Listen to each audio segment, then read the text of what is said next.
ክፍል 1 መግቢያ የተስፋ ድርብ ገጽታ። ተስፋ የሰው ልጅ ሕይወት እንዳይጨልም የሚያደርግ የውስጥ ፋኖስ ነው። በአስቸጋሪ ምሽቶች ውስጥ ስናልፍ ከነገ ሌላ ቀን ነው እያለ ጉልበት የሚሰጠን፣ በፈተናዎች መሃል እንድንጸና የሚያደርገን ወሳኝ ስንቅ ነው። ያለ ተስፋ ሕይወት ትርጉም ታጣለች።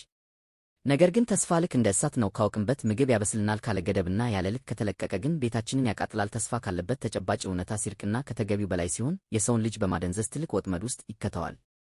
ክፍል 2 ከመጠን ያለፈ ተስፋ ሰውን የሚያዘናጋባቸው 6 ዋና ዋና ምክንያቶች። 1 ምኞትን እንደ ስራቸው መቁጠር ቴዎሽን ኦፍ አክሽን።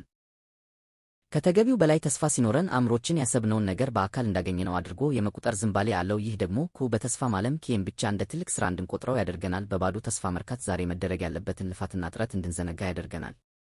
2 የዛሬን ችግር ነገ ላይ መጣል ፕሮክራስቲኔሽን።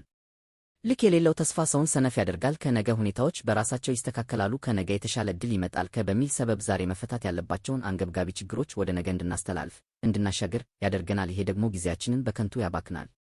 3 ለአደጋዎችና ለውድቀቶች ዝግጁ አለመሆን በዋይንድ አፕ ችሌስም።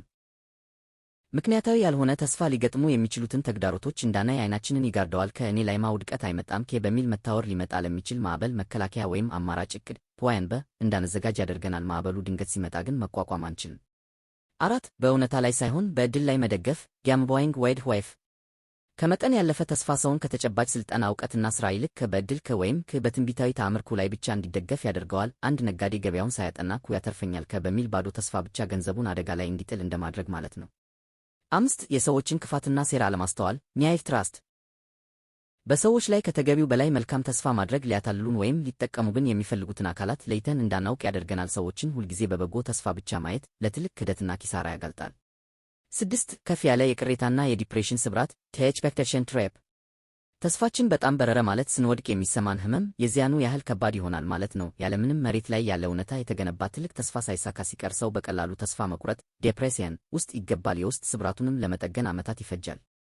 ክፍል 3 ማጠቃለያ። መፍትሄው ምንድን ነው? ስለዚህ ተስፋችን ሁልጊዜ ከተግባር ጋር መጋባት አለበት። ተስፋ ብቻውን ክንፍ የለውም። ክንፍ የሚሆነው የዕለት ተዕለት ሥራና ጥረታችን ነው።